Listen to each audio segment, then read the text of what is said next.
Bonjour à tous, donc ce qu'on va faire c'est que je vais faire une sorte de vidéo pour expliquer un peu quelques schémas que j'ai préparés pour vous récapituler des éléments essentiels qu'on a vus le semestre et, et qu'on devait voir cette semaine et les semaines suivantes.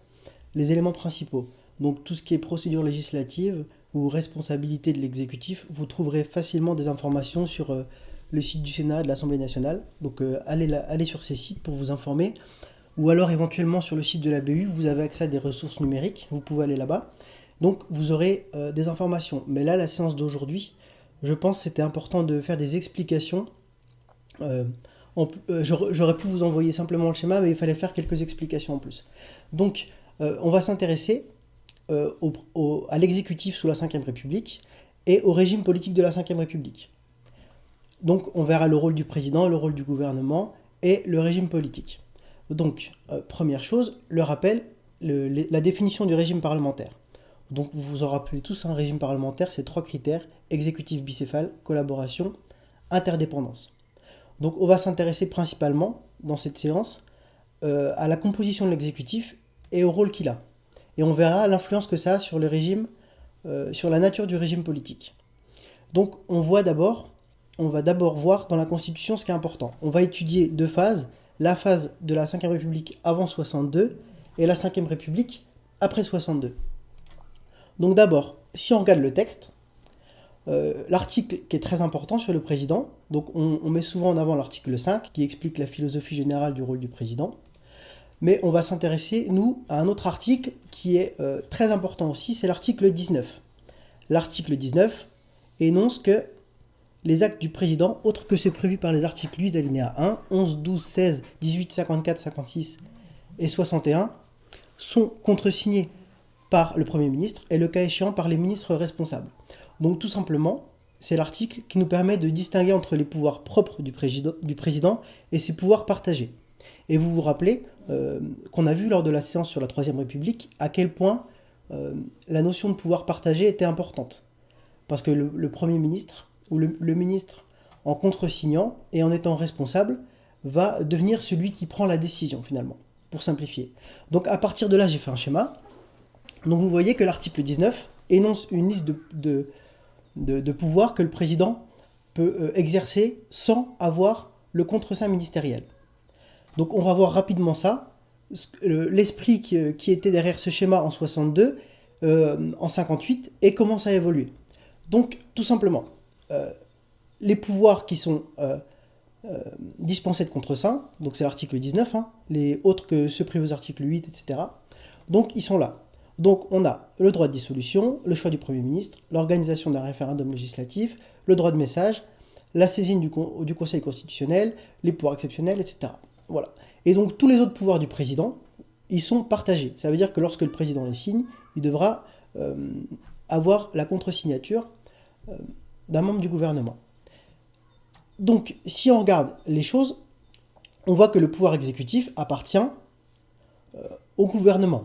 Article 20, le gouvernement détermine et conduit la politique de la nation et le Premier ministre dirige l'action du gouvernement.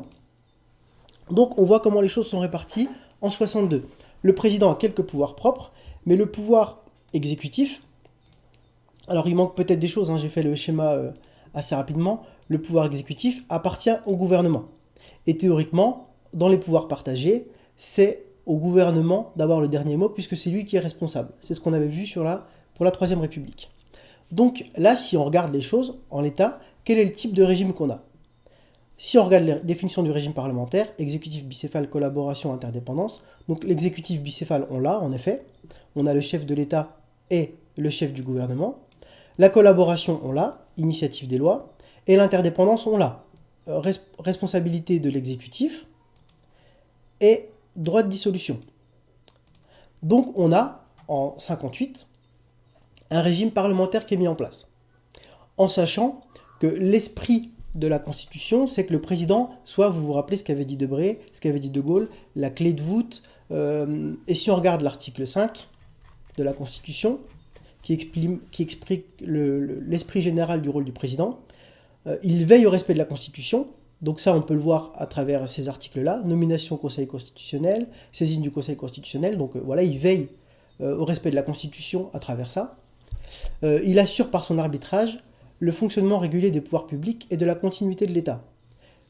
Alors c'est quoi son rôle d'arbitre? Le rôle d'arbitre, on peut le voir avec la dissolution, avec éventuellement l'organisation d'un référendum législatif et éventuellement le droit de message. C'est simplement le fait que s'il y a un conflit entre législatif et exécutif, le président peut intervenir pour départager, par exemple avec la dissolution, qui est, vous vous rappelez le texte de Capitan, un pouvoir d'arbitrage qui appartient au peuple, en quelque sorte.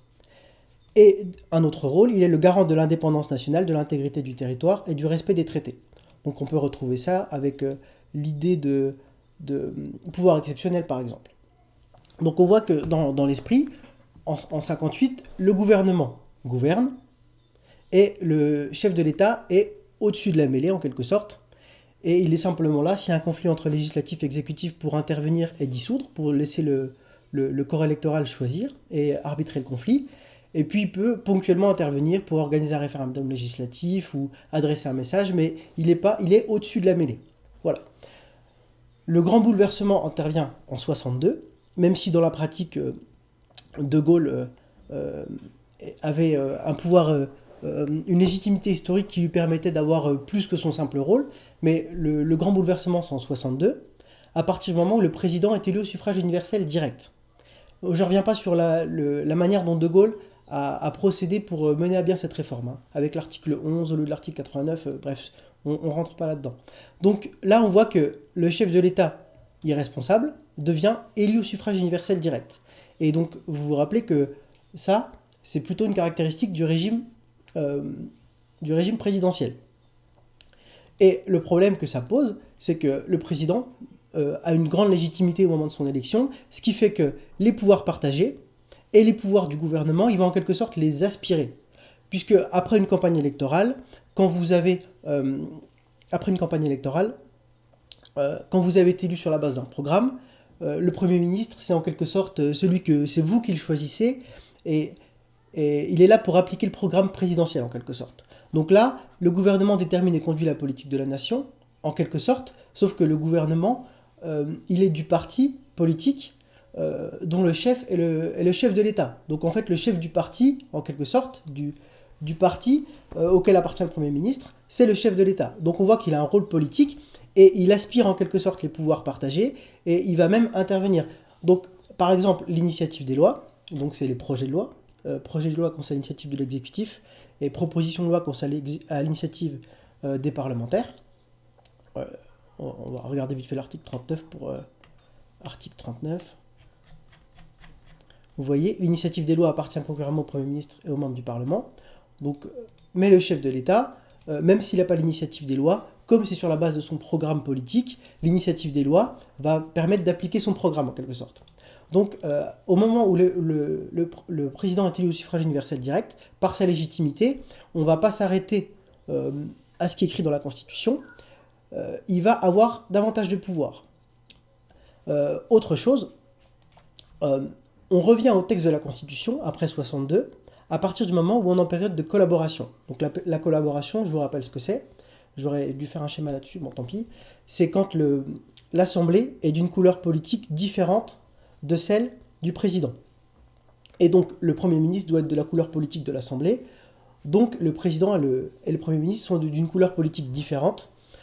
C'est ce qu'on appelle la collaboration. Alors vous allez me dire, si le président choisit le Premier ministre, donc article 8 alinéa 1, on peut aller le voir rapidement. Article 8 alinéa 1, le président de la République nomme le Premier ministre, il met fin à ses fonctions sur la présentation par celui-ci de la démission du gouvernement. Donc en théorie, le président choisit le Premier ministre qu'il veut. Sauf que, vous l'avez vu dans le schéma, le gouvernement, c'est écrit à l'article 20 aussi, il me semble, le gouvernement est responsable devant le Parlement. Donc le chef de l'État, admettons qu'il soit d'un parti de droite, il ne peut pas nommer un Premier ministre de droite si l'Assemblée est de gauche, parce que l'Assemblée va renverser le gouvernement, tout simplement. Et donc on a une période de collaboration. Et donc en période de collaboration, on en revient en quelque sorte au texte de la Constitution et à ce qui est prévu en 58. Donc le président intervient dans les pouvoirs propres, qui sont finalement pas des pouvoirs qui permettent de gouverner, on l'a vu, c'est plutôt pour avoir un rôle d'arbitre, ces choses-là. Et c'est vraiment le gouvernement qui détermine et qui conduit la politique de la nation. Et donc on en revient au texte. Et l'évolution suivante va arriver, donc il y a la phase avant 62, où on a ce texte-là, même si la légitimité de De Gaulle fait qu'il a un rôle plus important. On a l'élection du président en 62 qui vient permettre au président d'aspirer les pouvoirs partagés et même les pouvoirs du gouvernement, en quelque sorte. Et on revient au texte en période de collaboration, et l'étape d'après, c'est le quinquennat, la réforme sur le quinquennat, qui permet tout simplement de réduire le mandat présidentiel de 7 ans à 5 ans, ce qui correspond à la durée du mandat des élections des parlementaires. Et donc, à partir de là, j'aurais dû faire un schéma là-dessus, bon tant pis, à partir de là, le président est élu, un mois après il y a l'élection des députés, ce qui fait que c'est devenu improbable que l'Assemblée soit d'une couleur politique du président. Et donc, la collaboration est improbable. Donc, on a en quelque sorte normalisé le fonctionnement de la Ve République, dans laquelle le président absorbe les pouvoirs, en quelque sorte. Ok, je ne sais pas si vous suivez, mais avec le quinquennat et l'inversion du calendrier des élections législatives, on a rendu la cohabitation improbable. Et donc, on a normalisé le fonctionnement des pouvoirs qui succède à la réforme de 62. Okay, et donc, si on s'intéresse à ce système-là, dans lequel on est encore actuellement, quel est le régime politique? Donc, si on prend le régime parlementaire, on a toujours un chef de l'État, irresponsable. On a toujours un chef du gouvernement responsable politiquement. L'exécutif a toujours l'initiative des lois. Et il y a toujours l'interdépendance. Donc, on est toujours dans un régime parlementaire, en théorie. Simplement, ce qui vient permettre de qualifier le régime parlementaire, parfois de régime semi-présidentiel et parfois de régime parlementaire à captation présidentielle, c'est que le président est élu au suffrage universel direct. Donc ça, c'est une modification. Et ça change beaucoup de choses, parce que c'est lui qui gouverne, c'est plus vraiment le chef du gouvernement, c'est le chef de l'État qui gouverne. Et il y a toujours le droit de dissolution, mais est-ce que le président est responsable politiquement? Non. Normalement, dans un régime parlementaire, l'exécutif qui gouverne est responsable politiquement. Et sous la Ve République, depuis 62 et depuis le quinquennat, le président, qui est celui qui va en quelque sorte gouverner dans les faits, n'est plus celui qui est responsable politiquement. Et donc, on se retrouve dans une situation qui ne correspond plus parfaitement au régime parlementaire. Alors De Gaulle avait une lecture un peu particulière puisqu'il estimait que le président avait une responsabilité politique devant le peuple, à travers le référendum et à travers l'élection législative. Donc il y avait quand même une sorte de responsabilité du chef de l'État, mais devant le peuple. Mais maintenant, l'utilisation du référendum ne permet plus vraiment de dire qu'on est dans cette situation-là. Donc, pour résumer, j'espère ne rien avoir oublié, hein, pour résumer, petite parenthèse, tous ces différents pouvoirs-là, vous pouvez lire les articles dans la Constitution, et n'oubliez pas aussi de vous intéresser aux évolutions qu'elles ont pu subir du fait de la révision de 2008. Okay, donc, si on veut résumer l'évolution des régimes politiques en France, on va revenir sur la Troisième République, la Quatrième, et on va revoir la Cinquième rapidement. Donc, sous la Quatrième République, les lois constitutionnelles ont mis en place un régime parlementaire, on l'a vu, avec l'interdépendance. Alors, il y avait le débat, vous vous rappelez, moniste ou dualiste. La crise du 16 mai et la Constitution Grévy, en 1877 et en 1879, sont venus transformer ce régime en régime d'assemblée, avec une responsabilité de l'exécutif, mais plus de droit de dissolution. Donc, on voit, on avait un régime parlementaire dans le texte, mais en pratique, c'était un régime d'assemblée. Ensuite, après le régime de Vichy, on a eu la Quatrième République. C'était la même chose. Les textes ont mis en place un régime parlementaire, donc avec tous les critères qui étaient respectés, avec les évolutions qu'on avait vues. Hein. L'exécutif avait évolué, le président du Conseil devenait vraiment la personne forte de l'exécutif.